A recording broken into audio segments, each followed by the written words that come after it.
یا اگر ہم مستطیع ہو جائیں، صاحب استطاعت ہو جائیں تو حج ہم پہ واجب ہے. ہم صرف چند گنے چنے واجبات کو جانتے ہیں. درحال ہے کہ واجبات کا تعلق ہماری زندگی کے ہر شعبے سے، انفرادی زندگی کے شعبے سے بھی ہے، اجتماعی زندگی کے شعبے سے بھی ہے، گھریلو زندگی سے بھی ہے، گھر کے باہر کی زندگی سے بھی ہے، تجارت سے بھی ہے، سیاسی امور سے بھی ہے، سماجی امور سے بھی ہے، تمام مسائل سے. سب سے بڑی بات، جس طرح اللہ کے حق کی ادائیگی واجب ہے، اسی صورت سے بندوں کے حق کی بھی ادائیگی ہر انسان کے لیے واجب ہے. بندوں میں چاہے وہ ماں باپ ہو، چاہے شوہر کے لیے زوجہ ہو، زوجہ کے لیے شوہر ہو، والدین کے لیے اولاد ہو، اولاد کے لیے والدین ہو، پڑوسی کے لیے پڑوسی ہو، مومن کے لیے مومن ہو. جس طرح سے ہم پر حقوق کی ادائیگی اللہ کے واجب ہے، اللہ کے حقوق کی ادائیگی واجب ہے، اسی صورت سے بندوں کے حقوق کی بھی ادائیگی واجب ہے. اور جب تک ہم بندوں کے حقوق کو ادا نہیں کریں گے، اس وقت تک ہم بڑی ذمہ نہیں ہوں گے، اللہ کی بارگاہ میں اجر کے حقدار نہیں بنیں گے. بلکہ اللہ بھی بندوں کے حق کو اس وقت تک معاف نہیں کرے گا جب تک بندے معاف نہ کر دیں. یعنی جس کا حق ہم نے پامال کیا، جس کا حق ہم نے پامال کیا، چاہے ہم کسی کے حق میں جھوٹ بولے ہو، چاہے ہم نے کسی پر بہتان لگایا ہو، چاہے ہم نے کسی پر جھوٹی تہمت رکھی ہو، چاہے ہم نے کسی کی غیبت کی ہو، چاہے ہم نے کسی کی چغلی کی ہو، چاہے ہم نے کسی کو کسی سے لڑایا ہو، چاہے ہم نے کسی کا مال چھینا ہو، چاہے ہم نے کسی کا مال غصب کیا ہو. جتنے بھی مسائل ہیں زندگی میں جو انسان عام طور پہ جن کو اہمیت نہیں دیتا ہے اور جن کی طرف توجہ نہیں ہوتی ہے، بندوں کے حق اگر ہم نے پامال کیے ہیں، بندوں کے حقوق، تو جس کا حق پامال کیا ہے جب تک وہ نہیں معاف کرے گا، پروردگار عالم بھی معاف کرنے کا وعدہ نہیں کرتا ہے بغیر اس کے کہ وہ معاف کر دے، بغیر اس کے کہ جس کا حق ہم نے پامال کیا وہ معاف کر دے. اللہ ہمیں معاف کرنے کا وعدہ نہیں کرتا ہم سے. والدین محترم، ہمیں تمام واجبات کو اپنے سامنے رکھنا ہوگا اور تمام محرمات کو اپنے سامنے رکھنا ہوگا. اگر ہم واقعی متقی اور پرہیزگار بننا چاہتے ہیں، اور انسان کے لیے ایمان اسی وقت کام آنے والا ہے، انسان کا بندہ مومن بننا اسی وقت فائدہ مند ثابت ہوگا جب وہ تقوی کی منزل میں فائز ہو جائے، یعنی ایمان کے ساتھ ساتھ متقی اور پرہیزگار بھی بن جائے. اور حقیقتاً اگر آپ دیکھا جائے تو ایمان کی صحیح اور باطنی تعریف یہی ہے: زبان سے کلمے کا دوہرا لینا، زبان سے اللہ کی توحید کا اقرار کر لینا، زبان سے اللہ کی عدالت کا اقرار کر لینا، یہ زبان سے پیغمبر کی نبوت کا اقرار کر لینا، زبان سے قیامت کا اقرار کر لینا. یہ اسلام ہے، یہ ظاہری اسلام ہے. لیکن ایمان اس وقت ہوگا جب یہ سارے کے سارے اعتقادات ہمارے دل کی گہرائی میں بیٹھ جائیں گے. صرف زبان سے اقرار نہ کریں بلکہ دل کی گہرائی سے اقرار کریں. یہ ایمان ہے. لیکن ایمان کی حقیقی تعریف میں سب کچھ شامل ہے. چنانچہ اگر ہم اپنی طرف سے ایمان کی ڈیفینیشن کریں تو ہم کون سی ایمان کو ڈیفائن کر پائیں گے؟ حقیقتاً ایمان کی تعریف کرنے کا اور ایمان کو ڈیفائن کرنے کا حق اسے ہے جو کل ایمان بن گیا ہے، ایمان جس کے رغبے میں سرایت کر گیا ہے. چنانچہ مولائے متقیان امیر المومنان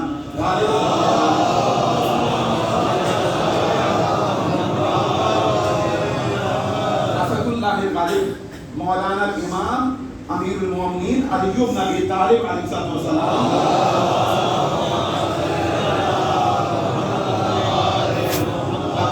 ارشاد میں فرماتے ہیں، ارشاد امام کا لفظ میں کہ ایمان 3 مرحلوں کو طے کرنے کا نام ہے. بالکل کان کھول کے تمام مومنین سماعت فرمائے، خاص طور پہ ہمارے نوجوان. ایمان 3 اسٹیپس ہیں، 3 مرحلے کہ جن کو طے کرنے کا نام ایمان ہے. آپ کسی بھی بلندی پہ جانا چاہتے ہیں، زمین سے اوپر کی منزل میں آپ جانا چاہتے ہیں، کیا اچھل کے پہنچ جاتے ہیں؟ نہیں، دینوں پہ قدم رکھتے ہیں، سہارا لیتے ہیں، دینے طے کرتے ہیں. پہلا قدم پہلے دینے پر، دوسرا قدم دوسرے دینے پر، تیسرا قدم تیسرے دینے پر. تو یہاں ایمان کی بلندی تک پہنچنے کے لیے صرف 3 اسٹیپس ہیں، 3 دینے. ان تینوں دینوں کو طے کرنا ہے.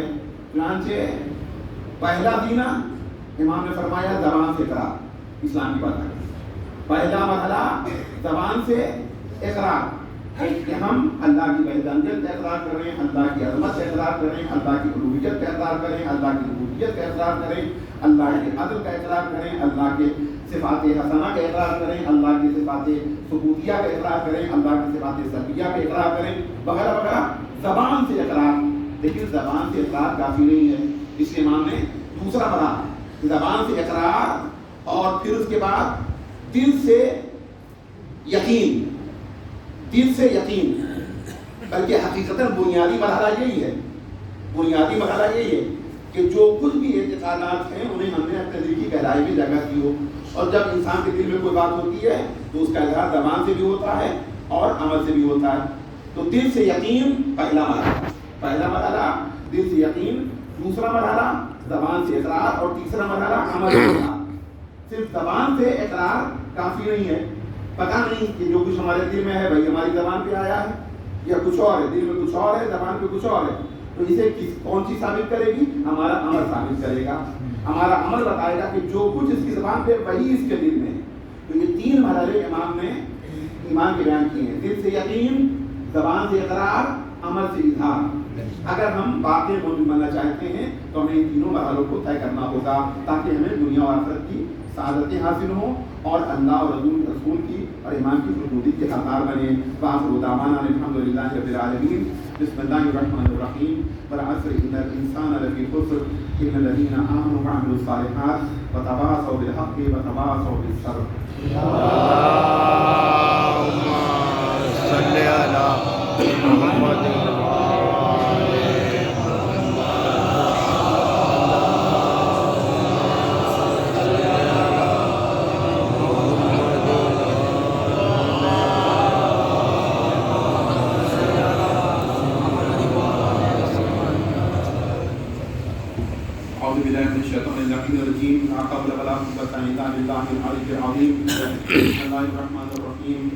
الحمدللہ کما حمد نفسه ونحمده فنحمده ونستعينه ونستهديه ونشهد ان لا اله الا الله وحده لا شريك له ونشهد ان محمدا عبده ورسوله ارسله بالحق بشيرا ونذيرا بين يدي الساعه ونشهد ان مولانا امير المؤمنين علي بن ابي طالب اولاد الاحد عشر من الائمه وخلد خير الخلق وعباده اجمعين.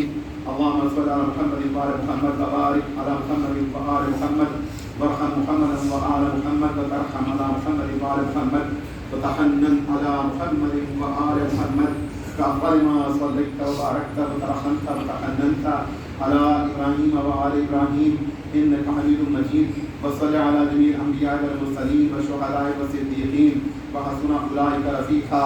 اللهم صل على مطلوب كل طالب وغالب كل غالب أسد الله الغالب مولانا أمير المؤمنين علي بن أبي طالب عليه السلام.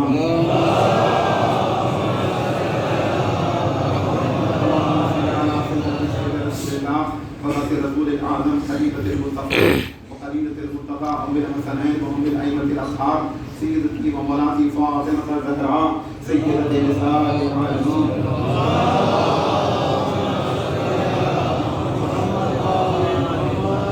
اللهم صل على سيدي سيدي الرحمة وإمامي الهدى الحسن والحسين سيدي شباب أهل الجنة.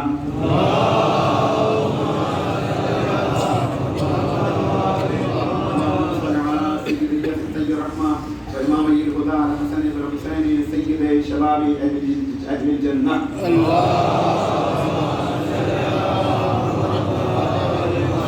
اللهم صل على سيدي ومولاي أبي الحسن علي بن الحسين زين العابدين. اللهم صل على سيدي ومولاي أبي جعفر محمد بن علي باقر العلم بعد النبي.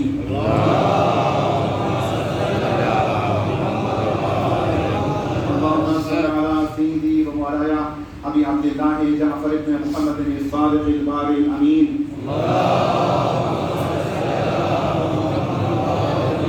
اللهم صل على سيدي ومولاي أبي الحسن موسى بن جعفر بن طاهر الدور. اللهم صل على سيدي ومولاي أبي الحسن علي بن موسى المرتضى المرتضى.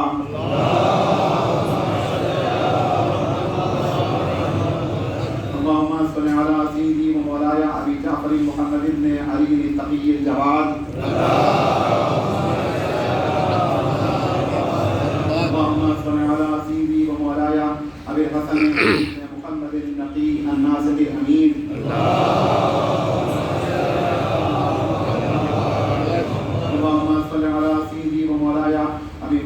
المنذر الحسن بن علي الزكي العسكري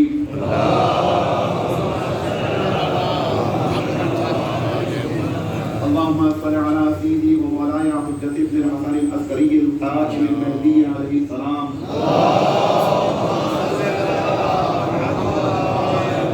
اللهم إني أشهدك إن هؤلاء أئمتي وسادتي وقادتي وشفعائي وموالي بهم نتولى ومن أعدائهم نتبرأ في الدنيا والآخرة فاكتبنا من الشاهدين يا رب. أما بعد عباد الله أوصيكم ونفسي بتقوى الله.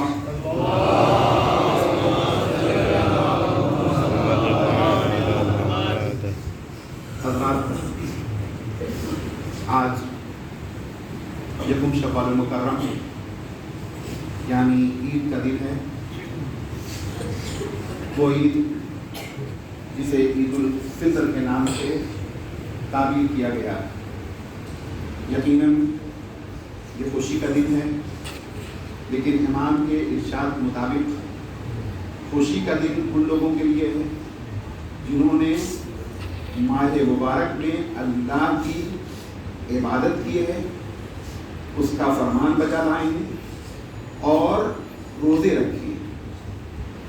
لیکن جن لوگوں نے ماہ مبارک کو عام دنوں کی طرح سے بسر کیا اور گزارا، جنہوں نے نہ واجبات ادا کیے، نہ محرمات سے پرہیز کیا، نہ نمازیں پڑھی، نہ روزے رکھے، نہ دیگر واجبات انجام دیے، وہ آج کے دن اگر ہنسیں، خوشی منائیں، اچھے کپڑے پہنیں، اچھے کھانے کھائیں، تو یہ ان کا حق نہیں ہے. ان کے لیے عید کا دن نہیں ہے. عید کا دن ان لوگوں کے لیے ہے جنہوں نے ماہ مبارک میں اللہ کی عبادت اور اطاعت کے فرائض کو انجام دیا ہے. اور امام نے اس سلسلے میں ایک اور تصور ہمیں عطا فرمایا ہے، وہ یہ کہ اگر تم چاہتے ہو کہ تمہاری زندگی کا ہر دن عید بن جائے.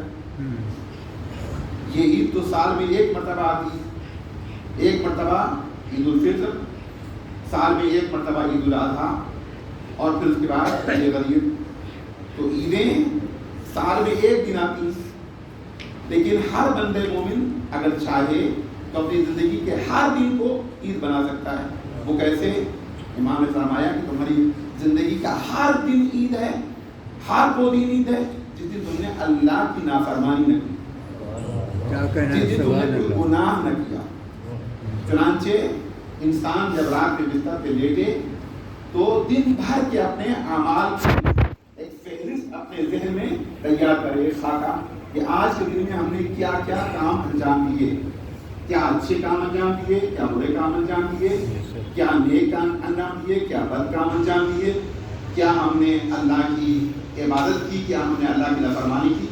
تو اگر انسان اپنے اعمال کا جائزہ لے اور یہ دیکھے کہ ہمارے اعمال کی فہرست میں گناہوں کی بھی ایک بڑی فہرست ہے. مثلا ہم نے آج 100 کام انجام دیے تو اس میں 90 کام ایسے ہیں کہ جو گناہ سے تعلق رکھتے ہیں، 10 کام نیک ہیں، 90 کام. تو اگر 90 کی عدد انسان کے ذہن میں آ گئی تو اب دوسرے دن اس کی کوشش ہونی چاہیے کہ دوسرے دن اس کی تعداد گھٹ جائے. 90 کی تعداد گھٹ کے مثلا 80 پہ آ جائے، 80 کی تعداد گھٹ کے 70 پہ آ جائے، 70 کی تعداد گھٹ کے 50 پہ آ جائے، 50 کی تعداد گھٹ کے 10 پہ آ جائے، یہاں تک کہ وہ دن آئے کہ جس دن ہم دیکھیں کہ ہم نے 100 کام انجام دیے، 100 میں 100 کے نیک، 100 کے 100 نیک کام ہیں، اللہ کی عبادت ہے، اس میں گناہ کوئی نہیں. امام کہتے ہیں وہی دن تمہارے لیے عید کا ہے. اللہم صلی علی محمد و آل محمد. انسان نے اللہ کی نافرمانی نہ کی ہو، کوئی فعل حرام انجام نہ دیا ہو، کسی گناہ کا وہ مرتکب نہ ہوا ہو، امام کے ارشاد کے مطابق وہ عید کا دن ہے. میں جو باتیں ہمیشہ آپ کی خدمت میں عرض کرتا رہا ہوں پھر دہراؤں گا، اس لیے کہ بہت سارے لوگ ایسے بھی ہیں کہ جو سال میں صرف عید اور بقرعید کی نماز ہی میں دکھائی دیتے ہیں. لہٰذا اسلام کا پیغام اور معصومین کی تعلیمات اور ان کے ارشادات لوگوں کے ذہنوں تک پہنچنا چاہیے تاکہ اتمام حجت ہو اور اللہ کی بارگاہ میں جب امام جب ظہور فرمائیں اور ان کی تلوار علم کو کوئی نہ کہہ سکے مولا ہمیں معلوم نہیں تھا. ہم جانتے نہیں تھے. عید کے دن، عید کا دن جو آج کا دن ہے، اس میں واجب بھی ہے، حرام بھی ہے، اور اسی کے ساتھ ساتھ مستحب بھی ہے. توجہ، 3 احکام، 5 احکام آئے کہ 5 میں سے 3 کا تعلق آج عید کے دن سے، واجب، حرام اور مستحب. چنانچہ واجب کون سا کام ہے؟ واجب عید کی رات چاند دیکھنے کے بعد سے نماز ظہر سے پہلے تک، بلکہ نماز عید سے پہلے تک فطرہ نکالنا یہ واجب ہے. فطرہ نکالنا، اور فطرے کا فائدہ بھی ہمیں پہنچتا ہے. اور فطرہ، ایک فطرہ پورے خاندان کے لیے کافی نہیں ہے کہ آپ نے ایک فطرہ نکالا، جیسے اس سال ایران پر تھا 120 روپے کا، آپ نے پورے خاندان کی نیت کر لی.